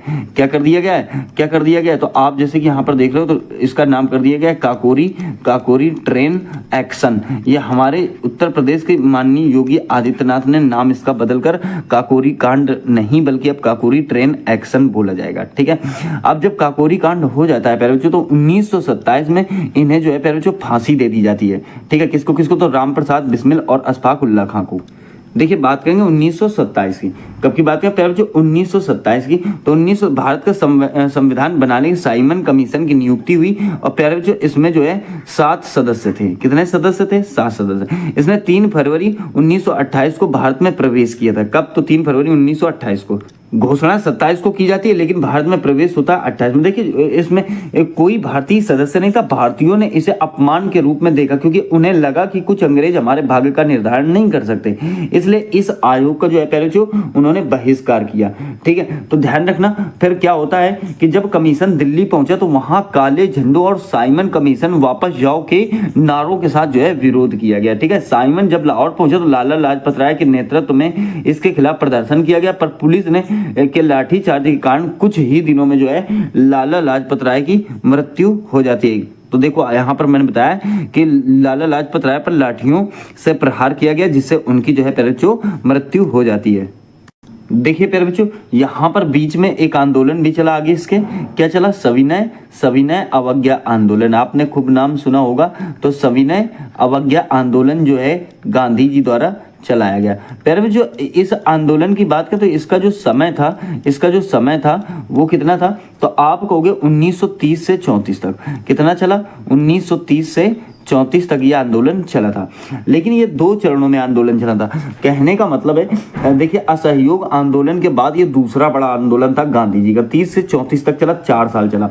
कैसे चला, पहला चरण इसका 30 से 31 तक रहा और दूसरा चरण जो है 32 से 34 तक रहा। इस सविनय अवज्ञा आंदोलन महात्मा गांधी द्वारा शुरू किया गया और इस अवज्ञा आंदोलन को जो है भारतीय लोगों की मांग को स्वीकार करने के लिए ब्रिटिश सरकार पर दबाव बनाया जाना था। ठीक है, मुख्य रूप से उनके ऊपर दबाव बनाया जाना था। देखिए होता क्या है, आगे समझिएगा होता क्या है। देखिए बात है 1930 की ही। ठीक है, 12 मार्च 1930 को गांधी जी ने 79 समर्थकों के साथ साबरमती से दांडी जो है 322 किलोमीटर की पैदल यात्रा की 6 अप्रैल 1930 को दांडी नामक जो है स्थान पर पहुंचे और वहां पर जाकर इन्होंने जो है नमक बनाकर नमक का कानून तोड़ दिया था। ठीक है, ये बात आपको ध्यान रखनी है। देखिए ये था क्यों ऐसा, तो मैं आपको बता दूं 1930 में गांधी जी ने उस समय के भारत में वायसराय लॉर्ड इरविन के समक्ष 11 सूत्री मांग रखी थी। कौन सी मांग रखी थी प्यारे बच्चों, 11 सूत्री मांग रखी थी। ठीक है, 11 सूत्री मांग रखी और इस मांग को जो है अंग्रेजों पर इसका कोई खास फर्क नहीं पड़ा, उस पर उन्होंने कोई कदम नहीं उठाया। ऊपर से 11 सूत्री मांगों में जैसे भारतीयों को कैद से छोड़ने, सेना का खर्च जो है कम करने आदि जैसी ऐसी बहुत सारी मांगे इन्होंने रखी थी, तो उन्होंने स्वीकार नहीं की, जिसके परिणाम स्वरूप उन्होंने इसके विरोध में आंदोलन करने का निर्णय लिया और दांडी मार्च करने की घोषणा कर दी। दांडी मार्च को जो है गांधी जी द्वारा नमक कर के विरोध में चलाया गया था। इसके साथ साथ सविनय अवज्ञा आंदोलन को शुरू करने के लिए भी इस दांडी मार्च को चलाया गया था। ठीक है, तो ये बात आप याद रखेंगे प्यारे बच्चों। आगे देखिए, आगे बात करें तो गोलमेज सम्मेलन। ठीक है, 1930 से 32 तक जो है 3 गोलमेज सम्मेलन हुए और इसमें भारतीय संविधान लगभग जो है 40% कंप्लीट हो चुका था। ठीक है, 1935 में प्यारे बच्चों 1935 में भारत सरकार सुधार अधिनियम पारित किया गया, जिसमें सांसदों की सीटें निर्धारित की गई। 1940 की बात करें प्यारे बच्चों तो मोहम्मद अली जिन्ना ने अलग पाकिस्तान बनाने की मांग कर दी और पाकिस्तान का नाम जो है चौधरी रहमत अली ने दिया था। ये बात आप यहाँ याद रखेंगे। देखिए एक बात ध्यान रखना, क्वेश्चन अगर ये करता है कि कौन से गोलमेज सम्मेलन में जो है गांधी जी ने भाग लिया था, तो आप कहोगे दूसरे गोलमेज सम्मेलन में गांधी जी ने भाग लिया था। कौन ऐसे व्यक्ति जो तीनों गोलमेज सम्मेलन भाग लेते, पहले जो डॉक्टर भीमराव अंबेडकर थे, जो तीनों गोलमेज सम्मेलन में भाग लेने वाले व्यक्ति थे। ये बात आपको थोड़ा सा यहाँ पर याद रखनी है। देखिए 1942 की बात करते हैं। ठीक है, तो गांधी जी ने भारत छोड़ो आंदोलन की शुरुआत की थी। कौन से आंदोलन की शुरुआत की थी जो भारत छोड़ो आंदोलन की शुरुआत की तथा भारत छोड़कर जाने के लिए अंग्रेजों को मजबूर कर दिया। देखिए बात क्या थी उस पर थोड़ा सा फोकस करिएगा। 1939 में दूसरे विश्व युद्ध की शुरुआत हो गई और अंग्रेजों की ओर से पूरी कोशिश की जा रही थी कि भारतीयों को पहले की तरह ही इस बार भी जो है अंग्रेजी सेना में ज्यादा से ज्यादा भर्ती किया जाए और दूसरे विश्व युद्ध की लड़ाई के लिए भेजा जाए। बहुत सारे प्रतिनिधि मंडल भी भारत आए जो भारतीयों को अंग्रेजों को विश्व युद्ध में मदद करने का प्रोत्साहन कर रहे थे, परंतु जैसा धोखा अंग्रेजों ने प्रथम विश्व युद्ध के बाद जो है भारतीयों के साथ किया था, वैसा धोखा वे इस बार भी कर सकते थे और ये बात भारतीयों को इस बार समझ आ चुकी थी और इस बार भारतीय लोग जो है पूरी तरह से अंग्रेजों की इस दूसरे विश्व युद्ध में कोई मदद नहीं करना चाहते थे। तो ये बात आप ध्यान रखना। ठीक है, इस क्रम में ब्रिटेन को क्रिप्स मिशन भी भारत आए। ब्रिटेन से जो है क्रिप्स मिशन भारत आया और वह भारत में अपने कार्यों को लेकर पूर्णतः असफल रहे, क्योंकि अब भारतीयों को अपने हितों का ज्ञान अच्छे से हो गया था। और इस क्रिप्स मिशन के संबंध में गांधी जी द्वारा ये कहा गया कि यह पोस्ट डेटेड चेक है और ये आगे की तारीख का चेक है जिसका बैंक डूबने वाला है। इस क्रिप्स मिशन के भारत में असफल हो जाने के बाद तब गांधी जी ने भारत में एक ऐसे आंदोलन को शुरू किया जो भारत के अंतिम सबसे बड़ी स्वतंत्रता की लड़ाई में से एक बना। और यह आंदोलन गांधी जी द्वारा 1942 में किया गया अंग्रेजों के विरुद्ध जो था भारत छोड़ो आंदोलन। प्यारे बच्चों, बात आपको यहाँ पर समझ में आ गई होगी अच्छी तरीके से, ठीक है। देखिए, इस आंदोलन को अगस्त क्रांति के नाम से भी जाना जाता है। कौन सी क्रांति के नाम से?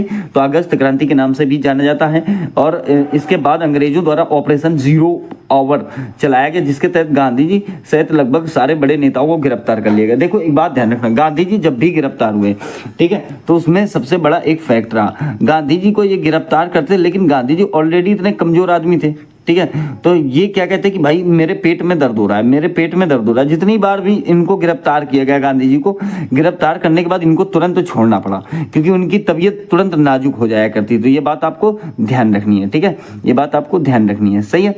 यहाँ पर देखिए कुछ फैक्ट समझते हैं प्यारे बच्चों। 1946 कैबिनेट मिशन, इस मिशन के अंतर्गत भारत का संविधान पूरा बनकर तैयार हो गया। 1947 लॉर्ड माउंटबेटन योजना के अंदर भारत और पाकिस्तान दोनों अलग देश जो है बना दिए गए। भारत पाकिस्तान रेखा रेड क्लिफ रेखा थी प्यारे बच्चों। महात्मा गांधी जी के प्रमुख आंदोलन, देखिए मैंने यहाँ पर ये चंपारण आंदोलन पीछे बता दिया था, आप एक बार स्टडी कर लेना। खेड़ा आंदोलन भी प्यारे बच्चों मैंने आपको पीछे बता दिया है, सही है। फिर देखिए यहाँ पर अहमदाबाद मिल मजदूर आंदोलन 1918 में चलाया गया। खिलाफत 1920 में चलाया गया। असहयोग प्यारे बच्चों 1920 में चलाया गया, ये भी मैंने आपको पीछे बता दिया था। फिर देखिए नमक आंदोलन, सविनय अवज्ञा आंदोलन 1930 में चलाया गया, ये भी मैंने आपको पीछे बता दिया है, सही है। आगे देखिए प्यारे बच्चों, यहाँ पर थोड़ा सा समझ लेते हैं। देखिए भारत छोड़ो आंदोलन, जिसे अगस्त आंदोलन भी कहा जाता है, ये बता दिया मैंने।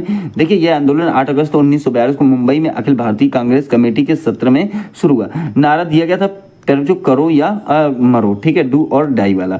देखिए दुख का विषय ये रहा, समझना क्या रहा कि प्यारे बच्चों, महात्मा गांधी की मृत्यु 30 जनवरी 1948 को हुई थी। उनकी हत्या नाथूराम गोडसे ने की थी जब वे दिल्ली में एक प्रार्थना सभा के लिए जा रहे थे। हाउस कौन सा था प्यारे बच्चों? तो बिड़ला हाउस था, बिड़ला हाउस था। और ये भागे नहीं वहां से नाथूराम गोडसे। और प्यारे बच्चों इनको जो है गिरफ्तार कर लिया जाता है। इन्होंने आत्मसमर्पण कर दिया और जो है इन्होंने एक पुस्तक भी लिखी थी जेल में रहकर, जिसका नाम था मैंने गांधी को क्यों मारा, ठीक है, मैंने गांधी को क्यों मारा। हालांकि वो पुस्तक को जो है कांग्रेस की सरकार उस पुस्तक को मार्केट में छपने नहीं देती है, वरना अगर वो पुस्तक छपती तो उसमें थोड़ा सा डिटेल पता चल जाता कि आखिर कौन सी गलतियां थी गांधी जी में और क्या कारण रहा जो इनको ये वाला कदम उठाना पड़ा, ठीक है प्यारे बच्चों। तो ये बात आपको समझ में आनी चाहिए। तो प्यारे बच्चों चलो बात करेंगे नारों की। किसकी बात करेंगे? तो महत्वपूर्ण कथन एवं जो है आपके नारे। तो इनको देखिए सबसे पहले बात करेंगे महात्मा गांधी के, ठीक है। महात्मा गांधी के जितने भी नारे और कथन है वो देखिए पहला क्या है, मैं देश की बालू से ही कांग्रेस से भी बड़ा आंदोलन खड़ा कर दूंगा। ये बात किसने कही थी? तो महात्मा गांधी ने। दूसरा, भारत का विभाजन मेरी लाख पर होगा, जब तक मैं जीवित रहूंगा तब तक भारत का विभाजन नहीं होने दूंगा। तीसरा, यह एक ऐसा चेक था जिसका बैंक पहले ही नष्ट होने वाला था, ठीक है। चौथा, भारतीय संस्कृति पूरी तरह से हिंदू है, न इस्लामी है और ना ही कुछ अन्य, वह सब का एक संयोजन है, ठीक है। आगे देखिए, कायरता से कहीं अच्छा है लड़ते लड़ते मर जाना। ये बात किसने कही थी? कायरता से कहीं अच्छा है लड़ते लड़ते मर जाना, महात्मा गांधी ने। अगला है, हमने घुटने टेक कर रोटी मांगी किंतु उत्तर में हमें क्या मिले? पत्थर मिले। देखिए महात्मा गांधी ने कहा राजेंद्र प्रसाद भारत के अजात शत्रु हैं, ठीक है। प्यारे बच्चों ये कथन कर रहे हैं हम। देखिए बाल गंगाधर तिलक की बात करें तो देखिए, स्वतंत्रता मेरा जन्म सिद्ध अधिकार है और मैं इसे लेकर रहूंगा। दूसरा, यदि हम साल में एक बार मेढक की तरह टाटा आएंगे तो हमें अपने प्रयासों में सफलता नहीं मिलेगी, ठीक है। टाटा आएंगे का मतलब टराएंगे लिखा है। ये क्या लिखा है प्यारे बच्चों? टरटराएंगे। कहने का मतलब है यदि हम साल में एक बार मेढक की तरह टरटराएंगे तो हमें अपने प्रयासों में सफलता नहीं मिलेगी। सही है। हमारा आदर्श दया याचना नहीं आत्मनिर्भरता है। अगला है भारतीय राष्ट्रीय कांग्रेस भीख मांगने वाली संस्था। ये बात किसने कही थी? तो बाल गंगाधर तिलक ने। ठीक है। यदि ईश्वर अस्पृश्यता को सहन करने लगे तो मैं ऐसे ईश्वर को भी नहीं मान्यता दूंगा। तो प्यारे बच्चों, दो समझ लिया आपने, महात्मा गांधी और बाल गंगाधर तिलक। सही है। अगला देखिए, बात करेंगे भगत सिंह की।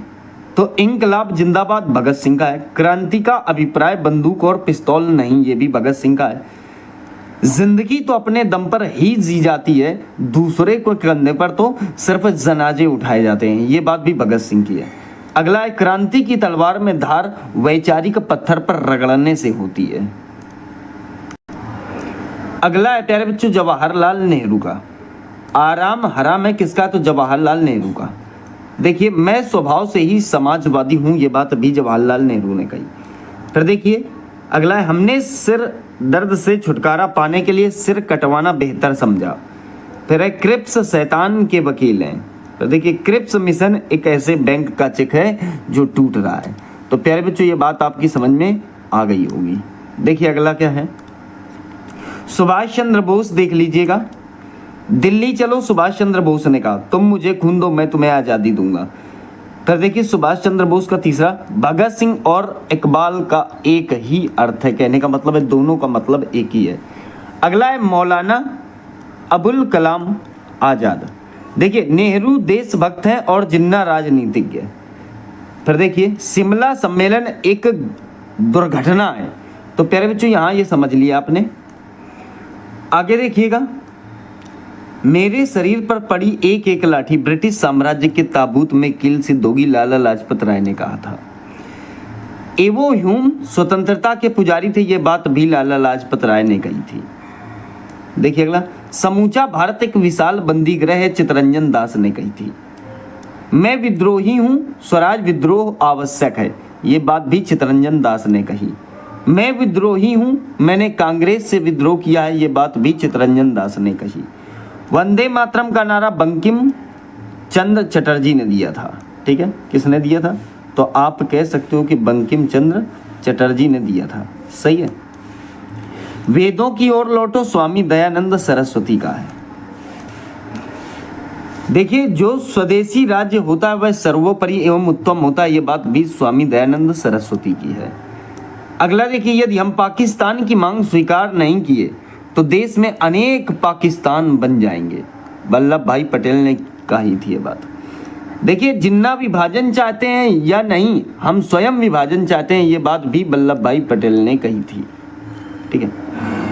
फिर देखिए, असहयोग आंदोलन मूर्खतापूर्ण विरोध है, ये बात एनी बेसेंट ने कही थी। राष्ट्रीय कांग्रेस का जन्म मातृभूमि की रक्षा के लिए प्रमुख भारतीय तथा एवो ह्यूम साहब के द्वारा हुआ है, ये बात एनी बेसेंट ने कही थी। अगला देखिए, सारे जहां से अच्छा हिंदुस्तान हमारा, ये बात मोहम्मद इकबाल ने कही थी। फिर देखिए अगला, सरफरोशी की तमन्ना अब हमारे दिल में है, ये बात राम प्रसाद बिस्मिल ने कही थी। फिर है, भारत भूख से मर रहा है, ये बात दादा भाई नौरोजी ने कही थी। फिर अगला है, कांग्रेस का अधिवेशन 3 दिन का तमाशा है, ये बात अश्वनी कुमार दत्त ने कही थी। फिर देखिए, पब्लिक सेफ्टी बिल भारतीय गुलामी का नंबर 1 विधेयक है, ये बात मोतीलाल नेहरू ने कही थी। फिर देखिए अगला, गोखले स्वशासन के महान देवदूत थे, ये बात भी मोतीलाल नेहरू ने कही थी। अगला है, मैं स्वाधीन भारत में मरना चाहता था परंतु मेरी इच्छा पूर्ण ना हो, ये बात मोतीलाल नेहरू ने कही थी। अगला है, कांग्रेस की आवाज जनता की आवाज नहीं है, फिरोज शाह मेहता ये बात कहते हैं। भारत ने अपनी आवाज कांग्रेस से पाई है, मदन मोहन मालवीय ये बात कहते हैं। मैं भारत का भिखारी हूं, मदन मोहन मालवीय ये बात कहते हैं। अगला है, पाकिस्तान का निर्माता अली जिन्ना या मोहम्मद इकबाल नहीं बल्कि लॉर्ड मिंटो था, ये बात डॉक्टर राजेंद्र प्रसाद जी ने कही थी। देखिए, हिंदू मुस्लिम मुख्यतः 2 राष्ट्र हैं, वीर सावरकर जी ने कही थी। हमें पाकिस्तान अथवा आत्महत्या में से एक को चुनना है, गोविंद बल्लभ पंत ने कहा था। हिंदुस्तान तलवार के बल पर ही जीता गया है तथा तलवार के बल पर ही इसकी रक्षा की जाएगी, ये बात एल्गिन द्वितीय ने कही थी। अगला है, हम अल्पसंख्यकों की रक्षा के लिए प्रतिबद्ध हैं, लेकिन अल्पसंख्यक की इच्छाओं को बहुसंख्यकों पर थोपा नहीं जा सकता, लॉर्ड एटली ने कही थी। गांधी अर्धनग्न फकीर हैं, ये बात विंस्टन चर्चिल ने कही थी। गांधी मुस्लिम गोखले बनना चाहते थे, ये बात मोहम्मद अली जिन्ना ने कही थी। अगला है, क्रिप्स मिशन पाकिस्तान का उपहास है, ये बात मोहम्मद अली जिन्ना ने कही थी। फिर है, तिलक भारतीय अशांति के जनक हैं, ये बात सर वैलेंटाइन सिरोल ने कही थी। अगला है, अरविंद घोष भारतीय असंतोष के परिणाम है, ये बात सर वैलेंटाइन सिरोल ने कही थी। अगला है, हिंदू और मुस्लिम भारत माता की दो आंखें, सर सैयद अहमद खान ने कही थी। फिर देखिए, अगर मनुष्य में दिव्यता हो सकती थी तो वह नौरोजी में थी, गोपाल कृष्ण गोखले ये बात कहते हैं। फिर करजन ने वही किया जो औरंगजेब ने किया, ये बात गोपाल कृष्ण गोखले कहते हैं। अगला, इंग्लैंड हमारा पथ प्रदर्शक है, ये बात सुरेंद्रनाथ बनर्जी ने कहा था। असहयोग आंदोलन एक मूर्खतापूर्ण विरोध है, ये बात हमने बताया था पीछे, एनी बेसेंट ने कही थी। आइए देखिए, बात करेंगे 1857 के विद्रोह केंद्र और उनके नेता। पहले जो दिल्ली से जो हमारे विद्रोही थे वो थे बहादुर खान जफर, ठीक है। दूसरा, बरेली से खान बहादुर खान साहब थे, ठीक है। कानपुर से आपके नाना साहब थे। कानपुर से कौन थे? नाना साहब। बिहार से कौन थे? पहले जो आपके कुंवर सिंह थे, ठीक है। अवध से आपके कौन थे? तो हजरत महल थे, ठीक है। झांसी से पहले जो रानी लक्ष्मीबाई, ये बात बताने की जरूरत आपको नहीं है। हरियाणा से राव तुलाराम थे, ठीक है। संभल की बात करें प्यारे बच्चों, संभल से सुरेंद्र साई जो थे ये आपके फ्रीडम फाइटर थे। इलाहाबाद जिसे प्रयागराज के तो लियाकत अली थे, ठीक है। ग्वालियर से प्यारे बच्चों आपके तात्या टोपे थे। लखनऊ से आपके बेगम हजरत महल जी थे। बैरकपुर से आपके मंगल पांडे थे। तो ये पॉइंट यहाँ पर आपको याद करने हैं।